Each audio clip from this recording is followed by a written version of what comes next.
have any idea how stressful a street war with birds would be? No, you don't.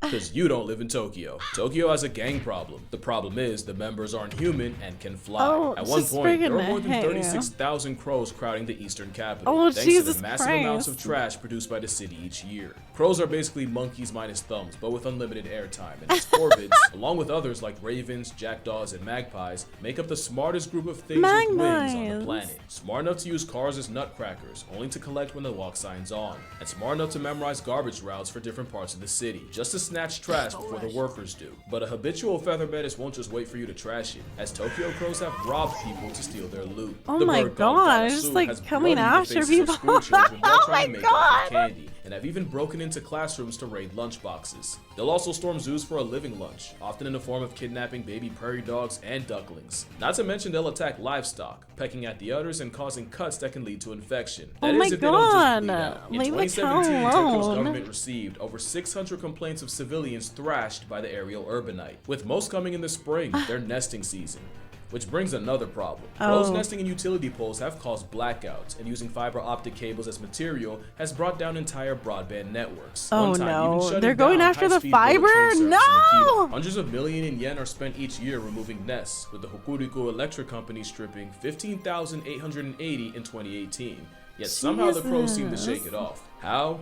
Well, because the crows started making decoy dummy nests to lead them away from the real ones. Crows and Tokyoites have been beefing for years, but it didn't escalate until a certain event in 2001, when one crow decided to dive bomb a man while he was playing golf. That man was Governor Shintaro Ishara, and he swiftly declared conflict on the corvids, with promises of changing Japan's national dish to crow pie. Since then, it's been on site and flight, with the government trying everything to combat a vindictive air terrorist, employing hawk mercenaries to try to fight fire with feathers, and even installing beehives in the heart of Ginza, so the Gimpachi can give the crows a taste of arguably even more of a flying crash out. One thing about Japan, you don't fuck with the Yakuza, and these air gangsters have been testing people in ways arguably no other city animal ever has. And for all humanity's hubris, this might be the one time we have to eat crow.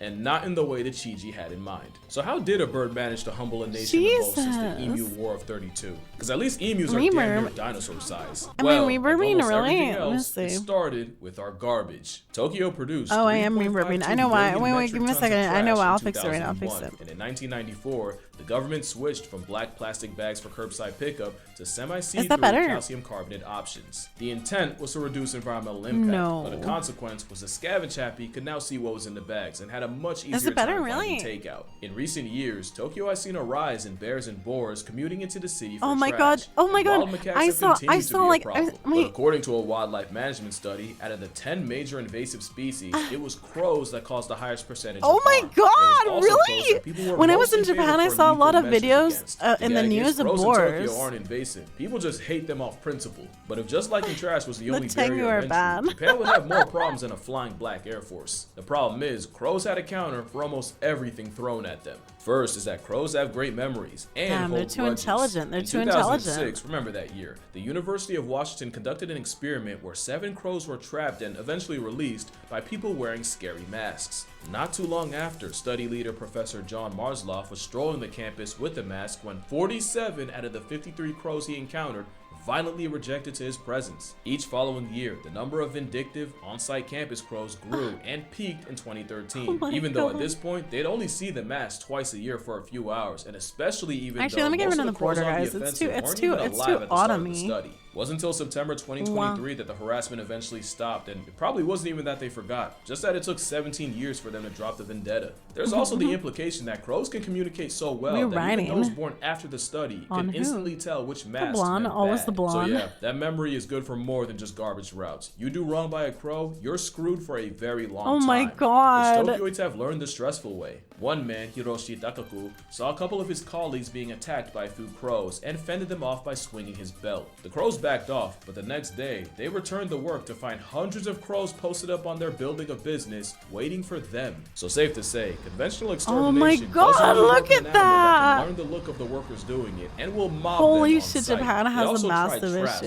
They bait the crows with food like lard and then gas the captured crows with carbon monoxide. But not only was that method way more costly than it was worth, they didn't expect a group of goth tweeties named Murder to turn death into a life lesson. Crows have funerals, but not the kind that you think where they mourn the dead. In fact, they're more likely to okay, anyway. When a crow sees another dead crow, it'll often call out to the surrounding birds, and they'll all gather around the fallen member to investigate the cause of death. A study even found that the sight of the deceased triggers activation in the part of the brain associated with higher order decision making. Because crows understand cause and effect enough to realize that a threat to one is a threat to all. So they'll recruit others to investigate the cause of death. It's why crows will sometimes avoid a field for years if they see a past tense crow there once. The same study also found that crows will harass any human seen near the corpse, likely pinning the death on them, but will also do the same if they see a human with a hawk, probably realizing that a hawk and a human can equal a bad time. So mass crow killings barely put a dent in the population. And speaking of hawks, they weren't as effective as the government hoped, as although big enough hawks will murk crows, crows will use their numbers to effectively mob birds of prey and chase them off. That's true. We know that from the owls. Right? These Flyinsteins had a counter for everything. The Tokyo terrors would avoid areas with traps, and any crow deaths were likely reported on and adjusted for by the greater crow community. And let me just remind you that crows were out here making decoy nests to slow their human ops down. Even with the crow cavalry falling from its near 40,000 population peak, in 2010 there were still an estimated 20,000 running the naked city,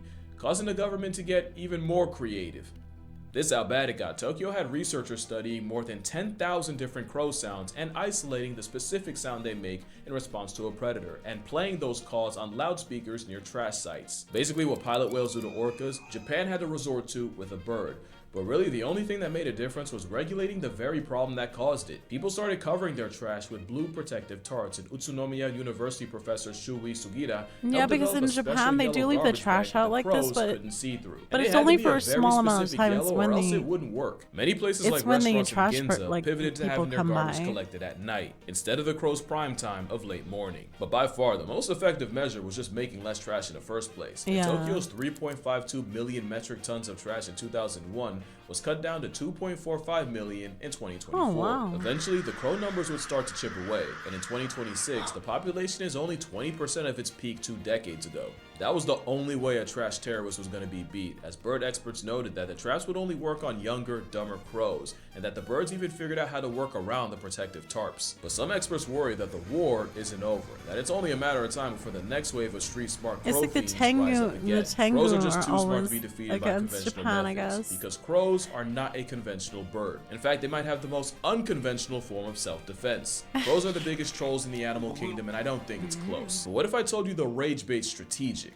Let me explain. Crows are omnivore opportunists, and a lot of those opportunities come from scavenging. But scavenging can put them up against much bigger, more powerful predators. So crows will often be so annoying that they force the competition to rage quit. And they'll do this by pulling feathers, and they'll do this to some of the largest birds of prey. Stellar sea eagles are big enough to catch an AI accusation, but a crow will still tail check them. And in this video, you start to see why, with this crow pulling up on 2 turkey vultures and repeatedly baiting one of them until the vulture finally has enough and makes it the bystander's problem, allowing the crow access to the bird bath. An even more extreme example was a crow arriving at a fresh carcass and waiting for stronger vultures to tear into the hide he couldn't. And with the gift box open, the crow immediately started pulling tails and testing patience, until eventually the troll bird instigated a vulture brawl, during which he snuck in and stole him a piece. It seems the habitual line stepping is a way for the crow to counter brawn. Oh my god, they're rage baiters. They're fucking rage baiters. They're like, get the bait, take the bait. To dogs. Well, there's one animal that always seems to fall for the rage bait. The number of cat fights provoked by crows is actually insane. I don't know what that crow said to that cat to make him crash out like that, but surely someone's mother was involved. And then they're always right there to enjoy the violent fruits of their instigation. Crows don't want peace. They thrive off problems. Just to hover above it like a boxing promoter. Now, it's possible the crows recognize the cats as a threat, and this is a 900 IQ play to kill 2 birds with 1 stone, 2 cats with 1 crow. It would make sense for crows to turn cats on each other, especially if they have fledglings or a nest nearby. But crows are also smart enough to just do stuff for fun, and they're smart enough to use tools to do it. So I can 100% now I understand the meme of the crow face, and it says take the bait. Especially since in a lot of these clips, the crows don't look like they have anything to gain. No food, no agenda, just free will and love of the game. So what do you think? Anti-predator measures, resource access strategy, that's crazy. Or just pure trolling? They're so intelligent. It's not all 3, but whatever it is, it does unlock a new level. Look at the way he's bothering. Theory of mind is the ability to recognize that other beings have thoughts and mental states that can be used to predict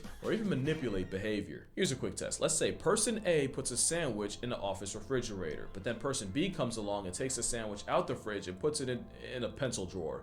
At lunchtime, where's the first place person A would look? If you have theory of mind, you'd say the fridge because that's where A left it, and you know that they don't know that person B is a sandwich thieving waste of carbon. Now if you're thinking, well obviously no shit, well congratulations, you have the emotional bandwidth of at least a toddler. But crows have shown advanced levels of theory of mind just by knowing that if they frustrate a cat long enough, the cat will eventually take it out on a fellow cat. Another example is crows will often hide food, but will also pretend to hide food if they know they're being watched, making a big show out of it and even making sounds associated with being happy, just to keep the food stuff in their beak and hide it for real later. And it's the crows that do the stealing that are most likely to perform theft insurance. They know. Meaning they can put themselves in the mind of another crow and act accordingly. Now, I don't want to act like this is a super complex thing. Like, squirrels will do the same misdirection to protect their nuts. We're just gonna ignore that they often forget where they put them for real, and that ADHD builds forests. But of course, this got the seagulls' attention. With all their biblical greed, they flew over to steal again. And while the seagulls were left with the stick the crow was posturing as food, the crow was able to spin back and take the fries, their pride, and the W. Along with theory of mind, crows were also able to pass Aesop's test. In this one, that's the true. animal would We need saw the this video foresight to before. understand that they They could passed retreat in a this. small tube by dropping stones to raise the water level Absolutely high enough. freaking Raccoons were able to pass the so test, crazy as were apes, although intelligent, they got creative. With an orangutan spitting water into the tube to grab the prize, and a chimpanzee just peeing in it. When it was the crow's turn, this is how they test animals' intelligence, by the way. They knew enough to use solid sinking objects over those that float, and understood that using the same logic with a tube full of sand made no sense. That performance put the crow on par with a 5 to 7-year-old child, which again is pretty solid for an animal with a brain the weight of 3 nickels. Interestingly, crows did not pass the mirror test, and save for 2 European magpies, corvids in general didn't seem to recognize the bird in the mirror. But they do seem to understand the concept of reflection, with Caledonian crows able to find hidden food that was only visible by looking at a mirror from a certain angle. But forget everything I just said. Did you know crows can understand analogy? Being able to clock an analogy like bird is to air what fish is to water was believed to be a strictly human trait, but studies show that primates like chimpanzees and even monkeys like baboons can learn the concept. So how do we figure out crows can too? I'm gonna explain, but first you gotta lock in. We're locking in. We're locking in. We're locking in right now. So this test, led by Edward Wasserman of the University of Iowa, started off pretty simple. First, they trained 2 hooded crows to match the correct card to the sample card. They'd have 3 cards and 2 cups. The card in the middle would be the sample card, and it would be something like 2 blue circles, and the 2 cards would be on top of the 2 cups, and one card might be something like 1 red and 1 blue circle, and the other one could be a square and a triangle. See, now the crow would have to understand that the correct card would be the one that also has 2 circles, and picking the right one would reveal a juicy mealworm at the bottom of the cup. The other cup contains nothing, because wrong answers deserve nothing. Another example would be if the middle card had 2 pink squares, and option 1 had a pink circle and a pink triangle, and option 2 had 2 green triangles, then the correct answer would be the one that also has all pink. The crows passed easily.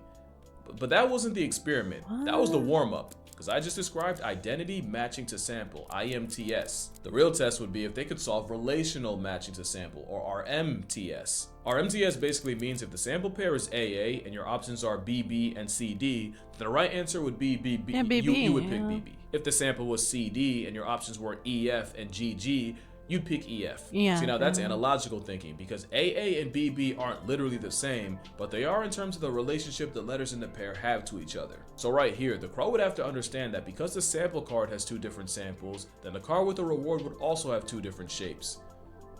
Nice. Alright, try it again. Bueno. Now you want to hear the kicker?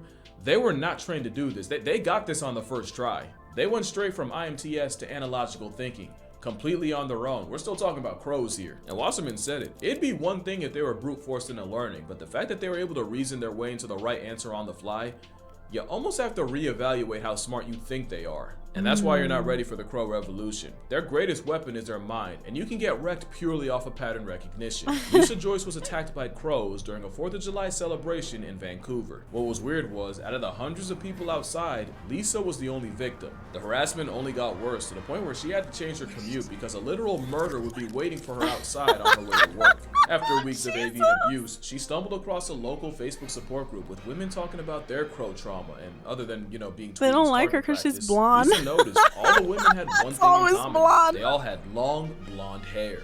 As for why blonde bias, Well, you might find your answer in Seattle. That's where science writer and fellow blonde Lynn Peoples was jogging when she took multiple bird strikes to the back of the dome. Later in her jog, she saw a man, probably having a mental episode, absolutely crashing out at the birds at the park, chasing and kicking at them. Birds that included crows. He also had a long ponytail. Guess what color it was? Blonde. You can catch heat from a murder as a bystander, and your only options are to move, dye your hair, or I guess you could wait in the house for 17 years like a cicada. Crow hate crimes have gotten so common, someone developed an app to track crow attacks. Oh my god, there's an app! Thousands of reports. As much as I love crows, I can understand why people are terrified of them. They're the most human bird on the planet, and that is really uncomfortable to some people.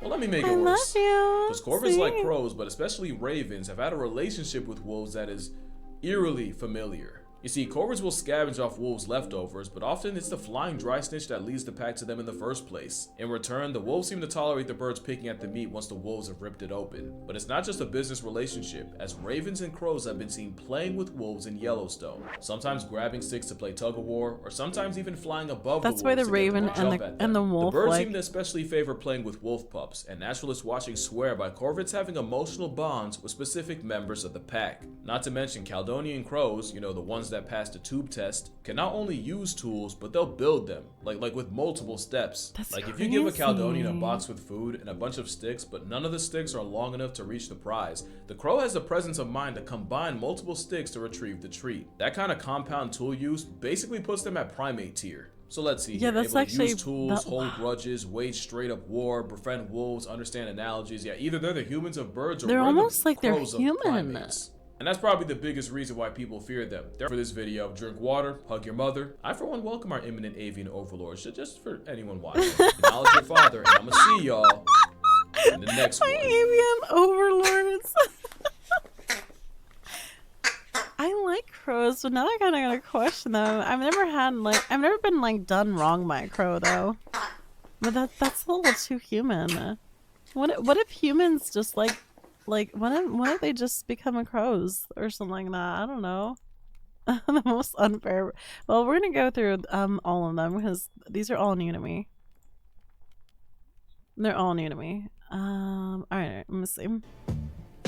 Oh my god, Nuki, you're A new study shows raccoons are evolving and trying their hardest to become our pets. Let me explain. Now, how about I explain? Raccoons wear masks because they might have pulled the feline finesse on humanity. It's what you've probably heard from the news, with researchers saying that an overachieving trash panda might be the next animal to domesticate itself. It's so gonna much domesticate that they're already itself getting for cuter in the food. process. Domestication doesn't just make animals more tolerant of people. It physically Oh my changes gosh, she's them got like too. a baby It changes like floppy raccoon. ears, curly tails, smaller teeth, brains, and shorter snout. And one change has folks excited for the future of raccoons. And it's all because of this study.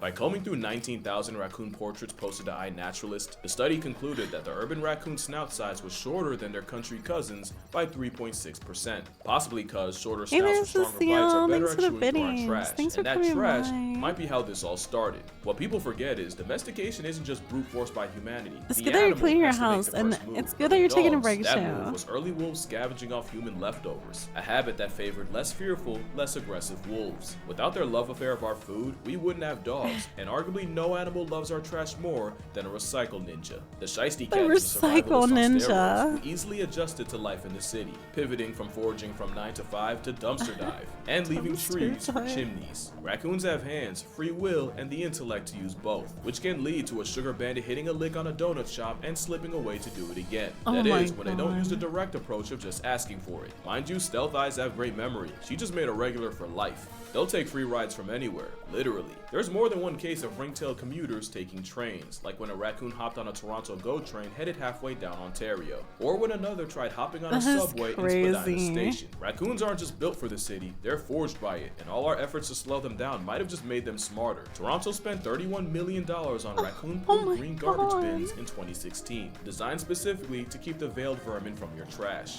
The raccoons spent a couple days in false defeat, until a few were caught making the bins, the 30 mil, and the city of Toronto look like a joke. Cause nothing is truly raccoon proof, and many believe that the harder people push to prove otherwise, the more they've accidentally buffed the brain of a bin burglar. In fact, many people have dubbed this excessively street smart variant as the Uber raccoon. So it would seem that like death, taxes, and The Simpsons getting another season, raccoons are inevitable. But before you start fantasizing about naming a litter merchant Rocket, you should probably know, what exactly is a raccoon? Let's take this ride one more time.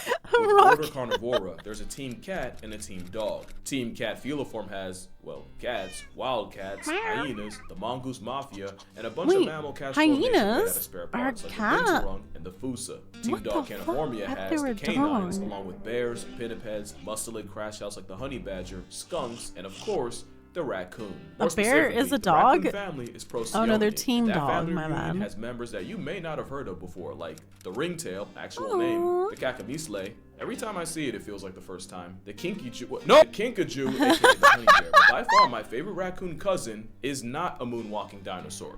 That's just what happens when you put coatis in reverse. If you've been to Mexico, you've definitely seen at least one coatimundi, if not coatimeni. And as someone who's been to Mexico, I can assure you that they'll steal your heart along with anything else left unsupervised. It's a habitual hog-nosed thief. And suddenly I'm okay with that. So obviously when it comes to raccoons, it's just genetic. They can't help themselves. But raccoons were the only ones that were able to leave the trenches and make money moves in the city. But how? How did raccoons finesse the infrastructure so well that you honestly forget they're not supposed to be there? You know raccoons are smart. The question is, how smart? Yes. A literal Robin Hood isn't just street smart. They sit at a table with some of the brainiest animals in the world. In 1907, two psychologists tried to power scale the intelligence of the raccoon, and to do it, they used Edward Thorndike's puzzle box. In this method, the subject would have to engineer an escape by opening a series of latches to see not only how fast they could accidentally find the answer, but how quickly they could purposely do it again. They both did the same experiment separately, and both came to the conclusion that not only did a bushy-tailed urbanite clear cats and dogs, the raccoon's performance put them right under monkeys. Raccoons are also one of the few animals that pass Aesop's test. In another experiment, 2 out of 8 raccoons were able to figure out that they could reach a marshmallow in a tube with water by dropping stones to raise the level high enough. So that means they're very intelligent, yeah. And just sat on the tube and rocked back and forth until it tipped over and the water and marshmallow spilled out. Something a team of PhD students did not see coming. It was never a secret raccoons are cognitively capable. Once upon a time in the 20th century, there was a push to use raccoons as lab animals for neuroscientists and psychologists, but that idea lost steam due to the procedural issues of raccoons breaking out of cages and escaping through vents. Basically, it got to the point where you couldn't tell who was studying who. A deliberate disciplinary choice in the history of bullshit. They got embarrassed by a dumpster puppy and refused to run it back. Honestly, raccoon intelligence comes down to 2 things. One is memory. Raccoons can remember solutions to problems they solved years ago and will just build on that knowledge. A different experiment involved 22 rats, 2 dogs, 4 raccoons, and 5 human children, and this time they'd face 3 light bulbs, one of which would briefly turn on, and the subject would have to identify which one after a delay. At first, the raccoons didn't do too hot. They could pick the right light bulb after a 25-second delay, but the dogs could handle 5 minutes. But what was quickly realized was both the dogs and the rats could only remember which bulb if and only if they were facing the bulbs the entire time. As soon as they moved around and lost visual, they lost the challenge. But raccoons could pick the right light even after spending the delay moving around and being distracted. The only other subjects that could do this were the children. Memory is important, but the second pillar of Procyonid prowess is curiosity. It might have killed the cat, but La Poubelle Panda has been living off that. In my opinion, other than crows, raccoons are the perfect city animal, and curiosity is one reason why. They're neophiles, meaning their first response to something they've never seen before. Guys, can we have a cute That's how they turned what Toronto raccoon media hat? flex as the marvel of ergonomic design into a 7-figure waste of everyone's time. It's almost impossible to make something raccoon-proof, since there's an unsettling overlap between the smartest raccoon and the dumbest human. It's really hard to make it raccoon-proof. You can't. Fun fact: They tried to raccoon-proof my doesn't attic. wash It didn't food. work. They actually wet their paws to enhance the nerves on their fingers, meaning raccoons can see what they're eating with their hands. They literally, Speaking of food, they it helps literally that just raccoons tore are it. They omnivores just that'll tore mooch off it. you, your dog, your cat. They'll food tax your entire family and hit the goofiest animation after. They'll try anything once, even if it means waking up face down in a liquor store. Oh But my what raccoons God. really eat off of is pretty privilege. Despite being much less of a disease risk, opossums don't get a fraction of the PR. And people who hate on coyotes but give raccoons a pass must not have the experience of waking up to a dismembered, disemboweled cat. In fact, intelligence in a face mask often makes you forget they're a predator tough enough to maul your family pet. And in the city, very few things That can is true, return the favor, actually. as urban raccoons have almost no predators. except for maybe an otter. Not like I think otters actually eat them, but to be fair, this does look very predatory. Other than Lila showing Rocket where everybody Oh my floats, god, did you see the raccoons are in that sweet otter? spot where many of the That's like things that would freaking like normally eat them are obliterating the too big to really raccoon. follow them into the city. Or at least if they do, they get all the smoke from humanity. Basically with raccoons, they're bigger than the cute animals, cuter than the big animals. But the last piece is their psychology. Experiments show that the quieter, more docile raccoons were craftier and much better at solving puzzles than the aggressives. Ironically, bolder raccoons were less likely to take the time to see how a device works, meaning not only are calm raccoons superior students and problem solvers, but calmness is the trait that animals need to survive constantly being around humans. It's also the first step to domestication. Which brings us back to the question, are raccoons actually being domesticated? I think they are. It's complicated. Remember that it was wolves valuing our leftovers so much that it created selective pressure that favored less fearful, more people-tolerant wolves. And after several generations of these docile wolves breeding, you eventually got the breeding blocks that would lead to Shih Tzus, Pekingese, and someone's arthritic, crusty-eyed, semi-bigoted Q-tip. You know, there was a period where every single girl I talked to had one of these, and they did not like me. But a lot of people say that the mass marauder is at the starting line of the same process, and that the snout study only proves it. There's Yeah, one that's problem, true. though. That study is very sus.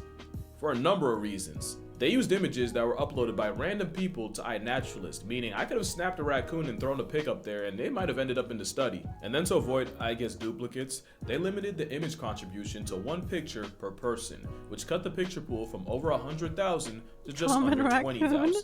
But they also had no way of knowing multiple people didn't just clock the same raccoon. And then, out of the 19,495 pictures, they cut it down to 249, 38 rural raccoons, and 211 urban. I'm guessing they filtered out for the best quality images to measure, but I feel like you can't mess with the numbers that much without severely kneecapping your study. Especially since they say they pulled pictures from 2000 to 2024, but only used the last 4 years due scratching to his a belly. low number of rural data points. Basically, they're saying in 20 years they couldn't find enough country raccoons. That's a, I don't think, I don't know. Look, I'm not even Well, gonna I pretend don't like I'm the know. best at reading these studies and making sense of the numbers, so I'm actually gonna link this creator's video. She's an actual raccoon biologist. She's the only US citizen allowed to study the pygmy raccoon, and the creator of DashCon, which was some lore I was not expecting. But honestly, Wait, what? I'm not as worried about the numbers as I am the fact that the same study even admitted that raccoon snouts can be influenced by the She made climate, and getting DashCon? shorter as it gets warmer. And remember, I said domestication syndrome can come with shorter snouts, but also floppy ears, curly tails, etc.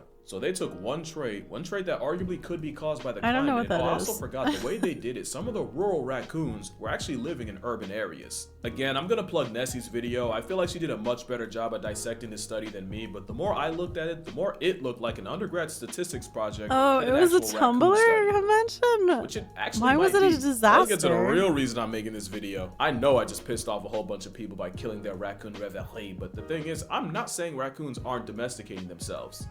I'm also not saying they are. Let me explain. Domestication is a multi-generational, DNA-altering process that ends with an animal that kind of needs us to survive. They can't live in the wild, or at Unless least the they're not wild supposed pig. to. Habituation happens on an individual level, where the animal's still wild, their kids are going to be wild, but they've adopted changes in behavior to take advantage of being around people. When the early wolves became less afraid of people and more comfortable cleaning our plates, that was habituation. And habituation is what you see with a lot of these raccoons getting bolder around people, but they're not trying to become our pets, they're just trying to eat. Does that make sense? Yeah, they're Like, you just can trying to argue eat. habituation is the first step of domestication, but it doesn't guarantee domestication. A shot of jungle juice could be the first step to becoming an alcoholic, but one shot does not an alcoholic make. You can drink it without ending up in an AA meeting. And even if raccoons are on the road to domestication, you, me, our kids' kids, and even the spawn after that won't be alive to see it. And by that logic, raccoons Yeah, we don't wouldn't be need the only them. ones. Plenty of animals have habituated to humans. Foxes in London have done infinitely better in cities than in the country, and some researchers even say that their snouts are also getting smaller,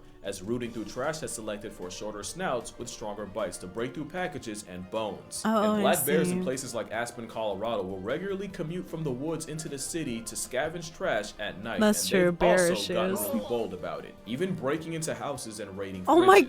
God. Elephants in Thailand have habituated to the point of running things like the mafia. You got elephants stopping trucks on the road just to steal their sugarcane. By far the best, or I guess worst example, is baboons in South Africa being so used to humans meaning an easy meal, now they expect it and will violently run your pockets. Oh jeez, that's scary. A baboon is absolutely terrifying. Have you seen what they look like with their raccoons? I mean, some will claim that for foxes, but even if they are, nobody you know or will know will be alive to see it. And as cities continue to spread, a lot of animals will have to adapt or die. And credit, raccoons adapted the hell out of their circumstances. Raccoons hack the city game and there's nothing you can do to stop them. Toronto is considered the raccoon capital of the world, with up to 100,000 black-eyed bandits free roaming, which would technically make them the largest minority group in Toronto. And if the $30 million dud wasn't proof, these sticky-fingered city slickers are testing humanity in ways few other urbanites could. But at least raccoons make sense in North America. Somehow they've taken their act international to Germany. In 1934, raccoon fur farms were booming, and a local forestry chief released 2 pairs of wash bears to enrich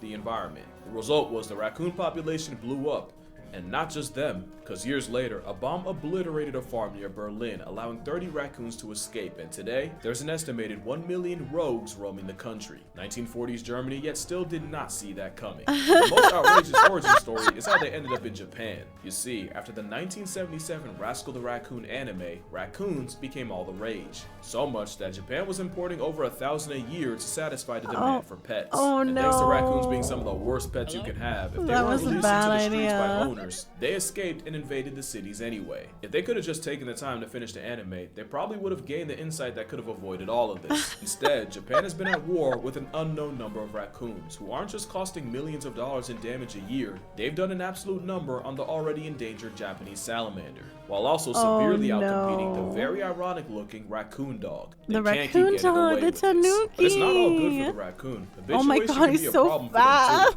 As funny as a raccoon breaking into a liquor store and getting faded off the moonshine is, there are some unexpected consequences to them eating the same food as us. Like, did you know raccoons can get diabetes? Researchers looked into the ruins in Ontario, and they found That's an albino that the raccoon, by the way. blood glucose level more than double those in the country. Oh, Mom, I'm sorry, I know you Jesus. don't like me cursing, but I cannot stress how badly you f them over by feeding them. A mashed up chonk is real cute until you realize they're having the same issues with obesity, diabetes, and other health problems. my And God. remember, Toronto already blew an NBA player's salary trying to stop them. Not to mention the very real issue that raccoons go the way of baboons, where they not only lose all fear and respect for humans, but start getting violent about it too. Because I say it all the time, you could probably finish the phrase for me, but the worst thing an animal can do is what?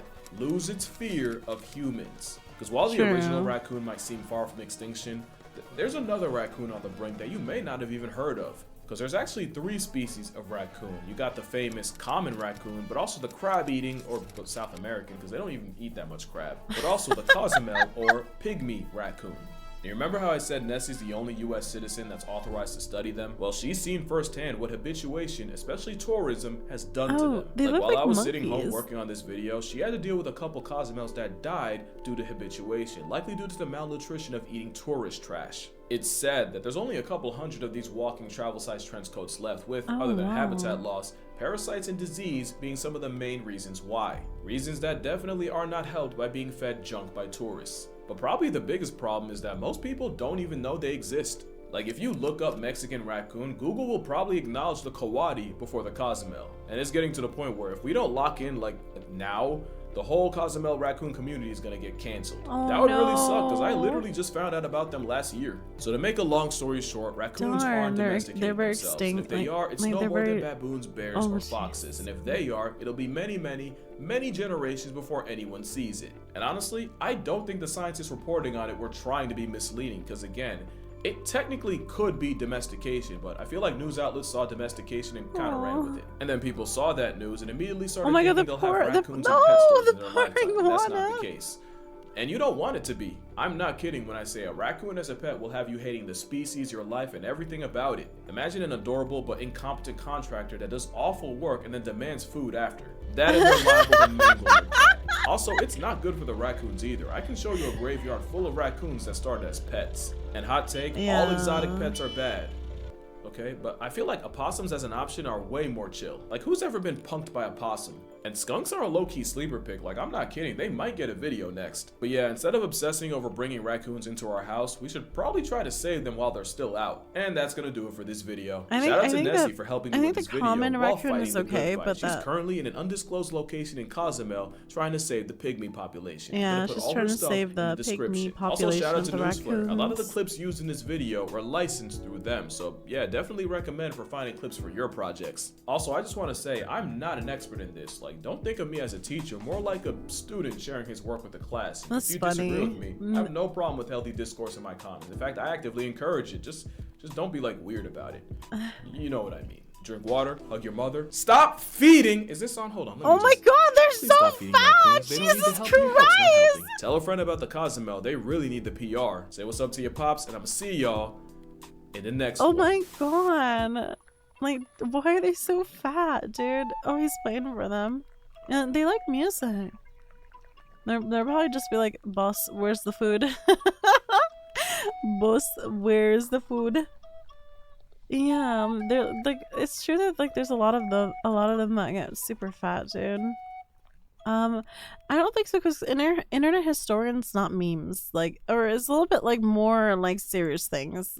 So we don't want to get depressed, right? I mean, unless you want to get depressed, because like, history could be pretty depressing. If I find animals a bit more funny, I guess, less depressing. I'm frozen in time. Yippee.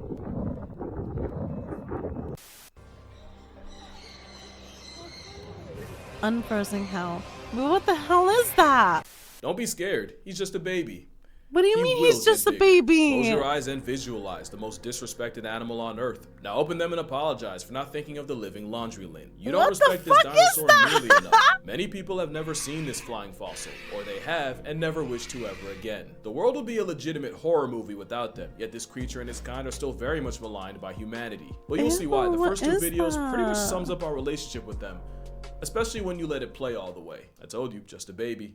That is a baby Andean condor, and condors are Jurassic vultures on steroids. There's the Andean and the California condor, and both are built like a prehistoric paralysis demon. They're the closest relative of Argentavis, and I live a life of decency and virtue, because otherwise I know I'd see this homicidal death pigeon in hell. Argentavis flexed a wingspan of up to 23 feet, weighed as much as an adult man, and would have been about the size of a Cessna 152. Oh my and god, on the that's ground, terrifying! they would have looked that same grown man in the eye. The condors of today are slightly smaller, with Andeans having a wingspan of nearly 11 feet, which is how the bird can stay in the air for hours without flapping their wings once. In fact, by using thermal drafts, one condor managed to soar for 5 hours and cover 100 miles. All that and no terrifying. flap. I don't like that. The feather relic is also one of the longest living birds, with some surviving up to 70 trips around the sun. Not only does puberty turn an avian dust bunny into skeksis from dark crystal, they end up becoming the biggest birds of prey on Earth. You can't imagine waking up to a dragon outside your window, and that's because you're not from Chile. Not only is it the national bird of Chile, shout out to Chile, they even have a Chilean comic based on them called Condorito. Lucky for Chileans, this dog and my mental health, condors are absolutely harmless. Unless you watch Total Drama, because that might have been the first time Alejandro got his rocked. But yeah, it's a good thing that a bird that could pass for a man in a suit is a scavenger. So scary. Look how to be fair, that is a man in a suit, but it's for a good reason. Dude, I was kidding about the Jesus. Time really hasn't been kind to the condor. It might actually be the dinosaur left behind. Way back in the day, California condors made a meal out of megafauna like mammoths, bison, and giant ground sloths after they passed tense. It's believed that it was the presence of plus-size prey in the Pleistocene that allowed condors to get so big. The problem is, mammoths and giant sloths got discontinued a while ago, meaning a literal big bird got left holding the bag. It's a biological anachronism. The condorito was built for a time that is long gone, and when many of the megafauna disappeared, the condor flirted with the oblivion too. Somehow they survived, but that would not be the closest condors would come to extinction. The sick joke is, DDT was really good at murking insects, but even better at erasing everything else, and condors caught the biggest stray, since the same pesticides would weaken eggshells and cause them to break. Condors only have one egg every 2 years, and the lint chicken that comes out can take up to 8 to mature, and this painfully slow reproductive rate only made the effects of DDT hit harder. But wait, there's more. As an aerial coffin, many condors die from lead poisoning caused by the bullets hunters leave in the dead. Ben Beowulf was a condor raised in the Los Angeles Zoo who was released to help contribute to the population. He never would, as he would die 3 months later with an air gun pellet in his gizzard and another statistic for lead poisoning. And if that wasn't bad enough, Johnny Cash nearly soloed the entire species. Johnny Cash is known for many songs that I cannot name, but I do know him as the guy that got high, started a fire to stay warm, and caused a forest fire that not only burnt 500 acres of a national forest, it cooked 49 of the condors living there. When asked, did you start the fire? Cash fuck said, you, no, Johnny my Cash, truck did, and dude, it's dead, what? so you can't question it. Okay, Cash. When asked if he felt bad, Johnny said, well, I feel pretty good right now. Evidently, the forest wasn't the only thing that got blazed, and when the judge reminded him of his hate crime towards condors, Cash asked, why should he care? After Why the federal should I government took care? $125,000 worth of care out of his account, he got his answer. Also, I lied. I can name one song, Ring of Fire. No currency could bring the condors back, though, and years of getting jumped by DDT, lead poisoning, he made a and song human called hubris Ring of had Fire? the California condor population Wow. down all the way to 27 Johnny, left that's in the not- world that's by not cool, dude. 1987. The bird from a land before time was about to flatline. That is until folks finally decided to step up. For all the damage done to the condor, humanity came in clutch for the look at cause. them. They went all out, first by capturing all the wild condors left, and when they were done, every condor alive was in captivity. Then they really put in work. Condor eggs have a longer release time than a Spider-Verse movie, but a biohack is that condors will often Sorry, lay a swallowed. second, even third egg if the first one is removed. So the strat was to collect condor eggs for caretakers to raise themselves, basically doubling the output. This would save the condor I population at the see. last absolute second, as condors would begin to be airdropped back into the wild in the 90s. And today, there's over 500 California condors, both in Oh my captivity god, and dude! seasoned Like, across the I Southwest. think that There that's is why one it's so problem with raising important to help condors, is that the humans, condors like can who become are. attached to humans, and like we always say on this channel, the worst thing a wild animal can do is lose its fear of people. The condor compromise was raising these floof nuggets with hand puppets in their parents' likeness. This allowed keepers to teach baby condors how to condor while also retaining their natural fear of humans, which I thought was what you was look like happening here, but I Fred. looked into it and this has nothing to do with conservation. This is just love of the game. Must be mutual, because if you look closer, that's also a condor in a man's suit. Convincing, right? But raising condors is more than just throwing meat at a panhandling puffball. There's a method. In the late 80s and early 90s, folks started raising kid condors in this like daycare system, but with no older birds. Oh my But because god, they had no look older funny. birds They to look use like a as role models, person. when Like the it looks condors like they were have a released, jacket. They basically acted like teenagers with their parents gone for the weekend. They do things Now like whenever approach I see people, somebody invade with one of campsites, those and like even brown enter jackets with buildings. a fluffy Things you don't like want an endangered species doing. So fluffy we had to hood, I'm gonna adjust. think of a Instead, folks condor. shifted tactics based on how wild condors come up, and would have a baby sitting by itself most of the time, only occasionally being visited by an adult, aka a puppet. Later on, they'd be assigned an older mentor condor to show them the ropes, and in the final step, both would be moved to a flight pen for the fledgling to learn how to fly. And caretakers would teach stranger danger by using the business end of a water gun on any condor that got too friendly with humans to keep them appropriately people PTSD. They'd also use like shock therapy to teach condors to avoid frying themselves on power lines. But the job's not finished once you have condors in the wild. I won't call them the pandas of birds because, well, one, pandas don't deserve that self-plug, but two, condors have an even harder time making more of themselves. 25% of California condor eggs are infertile duds that have to be replaced before the couple gives up. Side note, I just remembered, condors can pull a Virgin Mary where a female can lay and hatch a fully functional egg with zero male involvement, like maternal menaces. That's Wait, parthenogenesis, and I feel like having that move in your bag and almost never using it, even with your population halfway in past tense, like I get that it's mostly our fault, but like help us help you anyway. There's no guarantee once Like, the egg what? hatches anyway, That's because many chicks get crazy. accidentally poisoned by microtrash, which clogs their system and starves them to death. So researchers gotta constantly sift through the nest for microtrash, and any chick suspected to be contaminated is kidnapped and medevaced for surgery. Which also means someone has to camp by the nest for 24 hours and keep the parents from coming home to an empty one and abandoning it. Gatekeeping a dragon from its child for a day sounds more like a Mr. Beast challenge than a way to spend your zoology degree. If a released condor can avoid lead poisoning, pollution, and getting deep fried on power lines, it'll roam the skies for decades and hopefully make many more condors along the way. And if they're lucky, they'll have the same partner by their side the whole time. Condors do not get enough credit for how loyal they are. The symbol of unity can have a 5% divorce I rate, hate you and a so penguin much, can Deborah. propose with his best pebble and still get cheated on. But for the most part, a condor will see another condor and just spend the next 40 years making it work. Unless death really does so them part. But cute. condors aren't just loyal to their mate. Believe it or not, an overgrown struggle vulture has a social structure on par with chimpanzees and wolves. Condors have a social hierarchy where Oh, every wow. bird knows its rank, especially at the dinner table. table, where elders dominate, which is why those raised without other condors end up with avian Alzheimer's, as in they forget their place. But it's not just a hierarchy. Condors will have a friend group that they'll hang with, and if you're around long enough, you'll see them preening, play fighting, and even chasing each other. They'll even look after other injured condors and share food with those that can't do so for themselves. What kind of bird of prey you know that's moving like that?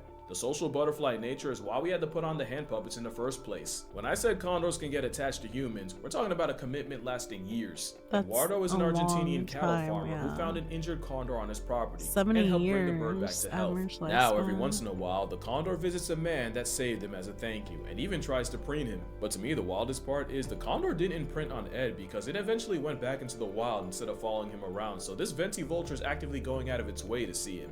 Who'd expect that kind of emotional depth from a cloud casket? They're really anyone who's worked with them, because they'll tell I'd you be that vultures are intimidated if sky I ever puppies saw with one. personalities that'll even have favorite keepers that they'll run to when excited. They're also curious and will play with anything from actual toys to the socks and shoelaces of their preferred human. Many keepers swear by vultures being the most fun bird to train because their curiosity and attachment makes them act like precocious children always looking for their parents' approval. I get no They're even on the respect short in this list of animals house. smart enough to use tools, with Egyptian vultures using rocks to crack open ostrich eggs. You wouldn't expect that from a career scavenger and death merchant. Vultures have been underrated, and fun fact, there's old world and new world vultures. They're not related. Vultures are essential workers. They're just so important that nature went ahead and made them twice. But this is not a vulture glaze video, so before we talk about the good, we gotta speed run the side you I probably used to already hate know. them. Everything I I've have said a about new, vultures a is new still profound true, but it's respect also for true that they have vultures. the nastiest diet of any animal. They'll eat the foulest, most putrid piece of meat like a kid eats candy, and having a weak beak and feet means they'll break into a body from the worst half. Which is why vultures are bald. No point in having feathers when you're gonna be neck deep in a dead buffalo. Being bald also helps with temperature. So does another thing they do. Vultures practice urohydrosis, where they'll leak liquid nasty all over their legs to cool off like sweat. So if you see a vulture with ashy feet, now you know. Also, some vultures will weaponize their diet, as turkey vultures will projectile vomit sewer-smelling foulness I can't even imagine. Or maybe I just don't want to. Especially if they spray you in the eyes, and if it hits feathers, the acid nerfs the ability to fly. That's not the most offensive thing vultures do. Contrary to popular belief, black vultures will camp out in flock around sheep giving birth and immediately swarm the newborn, gouging the eyes out and eating the blind lamb alive. That's not even mentioning what vultures do to the economy. You do know vulture vomit and dookie juice can cause power outages when they pile up on transmission towers, and that vulture curiosity can send your car insurance into the stratosphere, as necro-tweeties are liable to scratch paint, rip rubber seals and wipers off cars, and even tear the vinyl seat covers from boats and tractors. That's not as bad as the possibility of them contaminating water sources with their acidic feces when the coliform bacteria from it invades water towers or reservoirs. Not to mention, being the highest flying bird can backfire when they join the Mile High Club after getting rear-ended by a plane engine, which makes vultures, in terms of damage, one of the costliest animals in America, estimated to cause about $3 million and $1.2 million in damages to military and civil aircraft respectively. When you add the dent they leave in infrastructure and livestock, vultures are capable of burning a multi-million-dollar hole in the economy. But the real damage is to the economy of your social life. Let a guest see, smell, or otherwise perceive a committee of vultures on your property, and that might just be the last time they ever come over. But most people would probably forgive all of that if they weren't so ugly.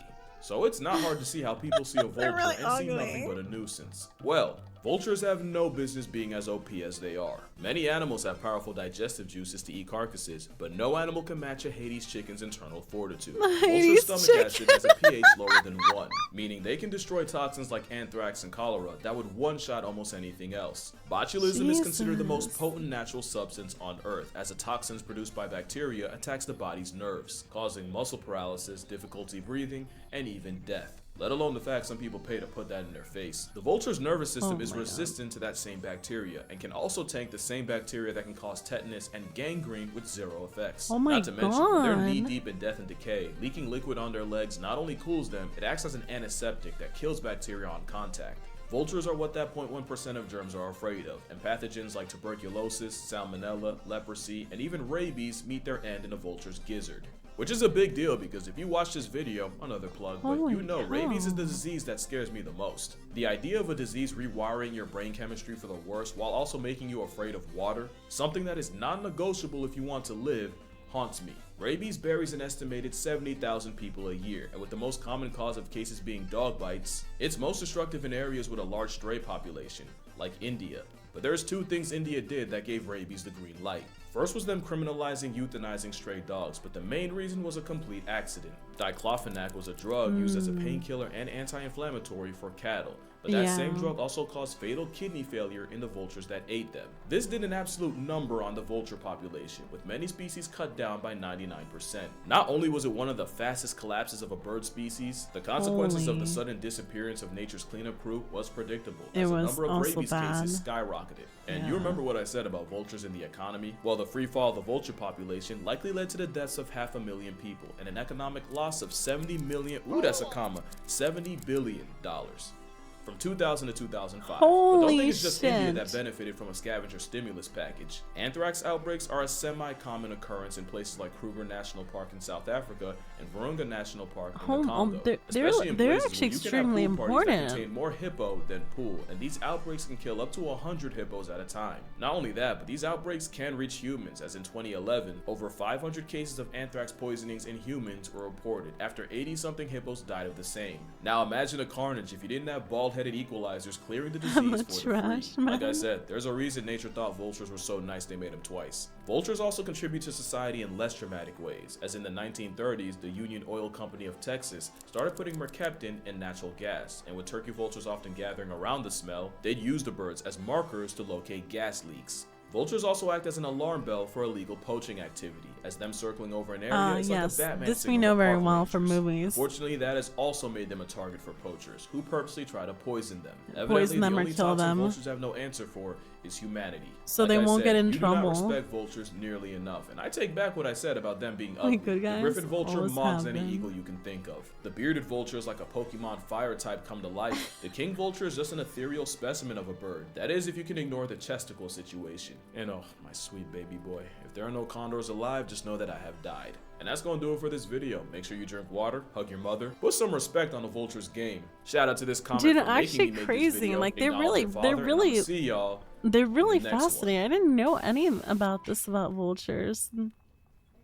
And honestly, like, and they really are needed. You cannot live without them. I mean, you can't, because like it's just a bad idea. It's a bad idea. I mean, man, that's pretty fascinating actually. That's crazy. Right, yeah. The condor is so cute. The Hades chicken. To be fair, I'd pump fake the higher power and anticipate being devoured if I ever saw that in the water with me, let alone in Long Island, at least if I didn't know what it was. So What here's is some that? thresher shark propaganda, because there's honestly nothing to fear. Oh my god, they I look mean so that more for him than funny. you. This shark needs a lot more reassurance than you do. The thresher shark has been out here threshing for over 50 million years, and they he's a spend little all of it lost. looking like they really need an adult. Search up social anxiety with gills, you will get a literal baby shark. They're physically designed to be passive. Thresher sharks can't throw hands, because they don't have any. But if they did, they just twiddle their thumbs behind their back. They look like their entire existence is a jump scare. It's because the big eyes help when grocery shopping where the sun barely shines part-time. They have the same tapetum lucidum layer that cats have, which reflects light back into the retina and gives sharks night vision. Perfect for snatching prey out the dark like the Reaper. The big eye thresher took that trait and pushed the slider all the way to the edge. Because yeah, there's actually 3 species of shark Wait, under he the looks thresher shark anky. umbrella. The common thresher, the pelagic thresher, and the big eye thresher, which is a baby Looney Tunes version of the concept, with eyes rotated and angled toward the top of the head so the big eye can see directly above it. Those eyes are a cheat code when playing hide and seek with the things they eat. They're also the caricature of every bystander at Target watching someone's child throw a tantrum. Silent judgment, but crippling reaction. And even though the eyes are involved with hunting, the Sundere shark is still pretty introvert coded. Threshers are as shy as their headshot would suggest, and there's no verified record of one attacking a human. With how timid they are much more afraid of you and will go out of their way not to be perceived, and will even exhibit vertical migrations, where they spend the day posted down in the cold dark abyss only to come up to the surface at night to feed. Hence the enemy eyes, especially for a big eye thresher, which is by far the most suited for life in an everyday bird box challenge. They even have a built-in heat system where the big eye has a network of blood vessels called the rete mirabile, I hope I pronounced that right, which circulates heat to the brain and eyes, and this system allows the thresher to thresh in water colder than a Yeti in a brass bra without having the metabolism of molasses like the Greenland shark.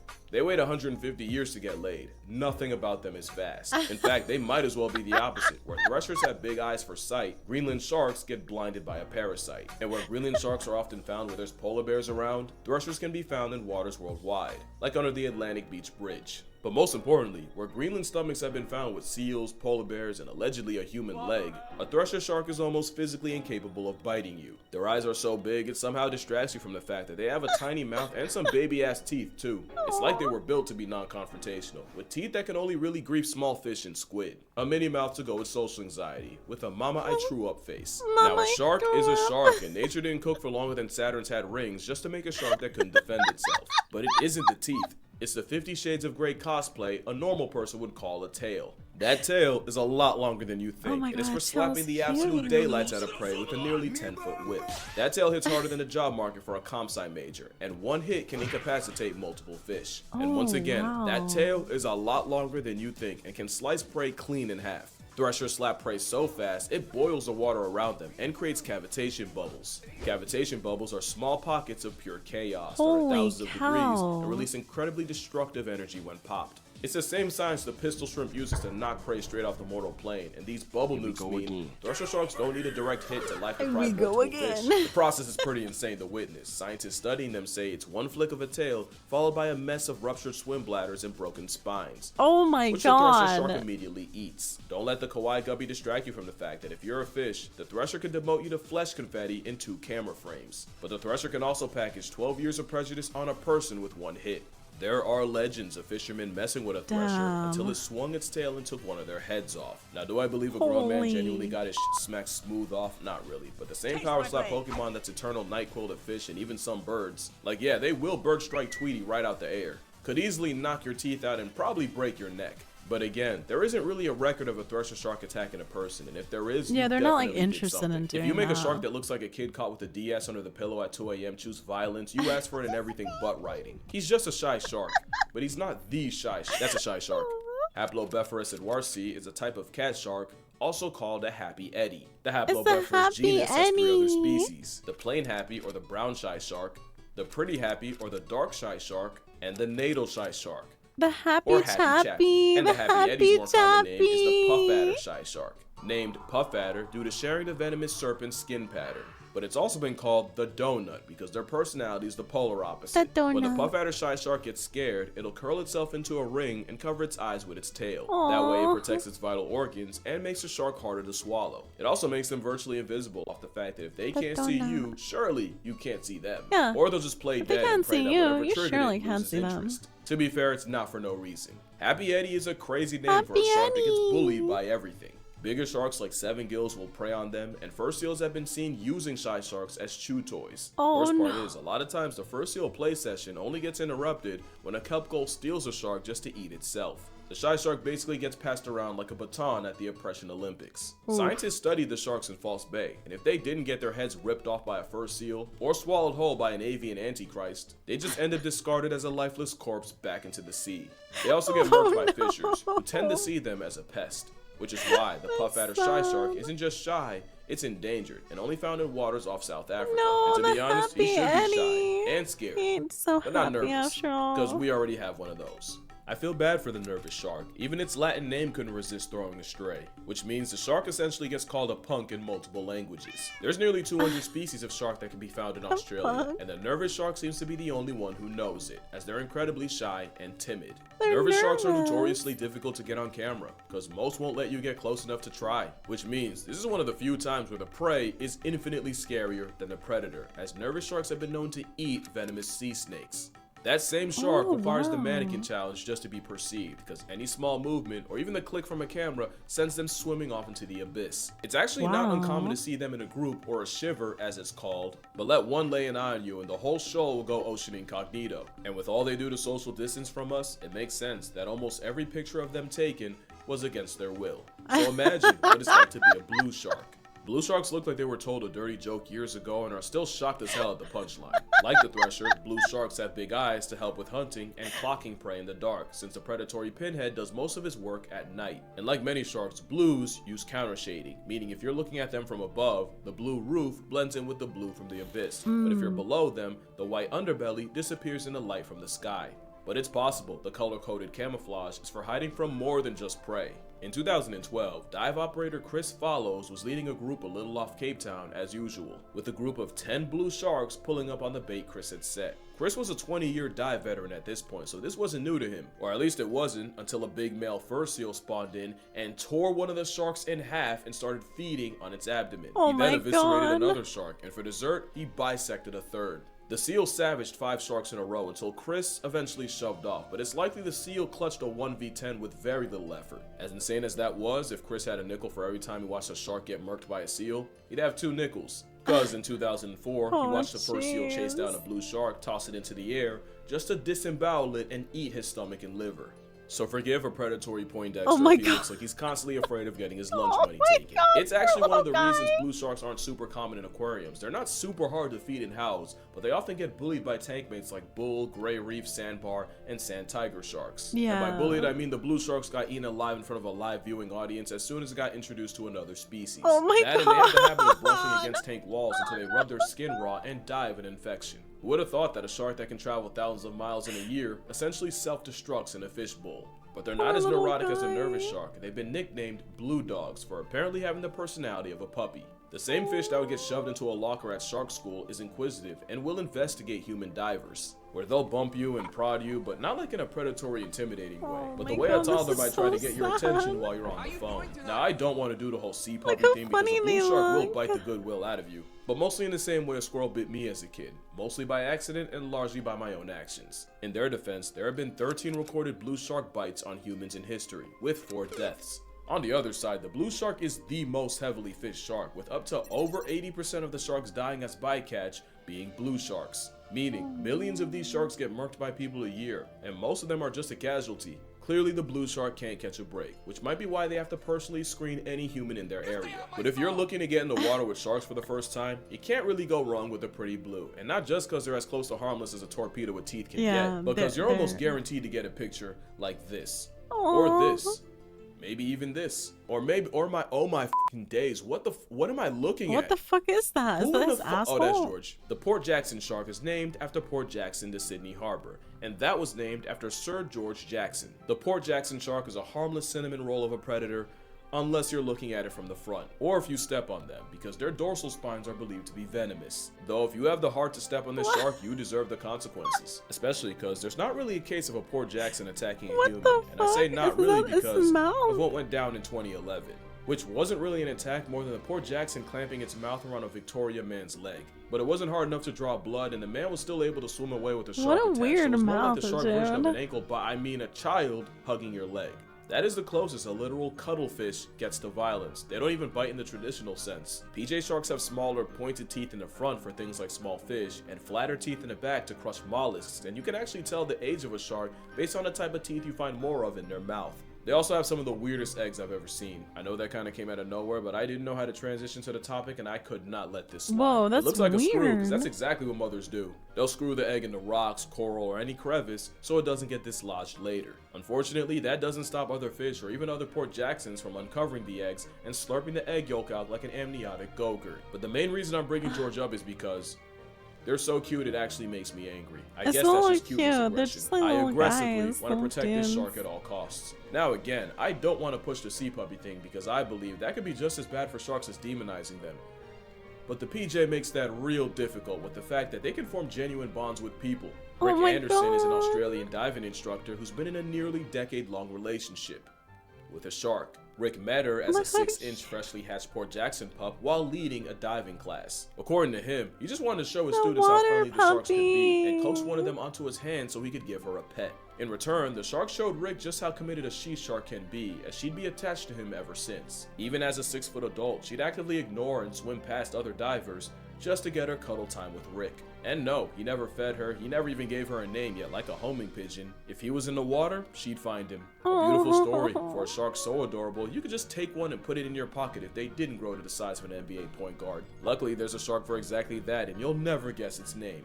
The pocket shark was found completely by accident. It was during a Gulf of Mexico expedition meant to study sperm whales that scientists found a shark that honestly looks like a whale nature shrunk as a vet. The name comes from the fact that you could honestly smuggle one in your pocket, but also for the small pockets these sharks have under their gills, which are filled with bioluminescent fluids. It's believed that this imitation whale squirts glow-in-the-dark ink as a distraction against predators. We say believed because we can only assume off of the 2 specimens that have ever been caught. What's not a theory is that this baby-faced bioluminescent flashlight has invariably increased my will to live. Although you could say that about any shark here. And on top of that, that's gonna do it for this video. I'm going to humbly beg you not to use this video as an excuse to cuddle up to a shark. Not only could that be remarkably bad for your health, but treating a whole predator like a sea puppy might be just as bad as seeing every shark as another installment of Jaws. It's the flat one. It's the flat shark. You can love them, hate them, I'd rather you love them, but damn it, you're gonna respect them. Make sure you drink water, hug your mother, do not hug a shark. This is exactly what they say when they say, like, not every shark is, like, dangerous. The whale shark! I love the whale shark. Uh-oh. He's got your wiki! He's got his wiki! Oh my god, he's got his pee-pee! Yes! Oh my god, look at the little sharky. Oh, that's so cute. I love that. So, oh, he's shaking. Oh my god, so cute.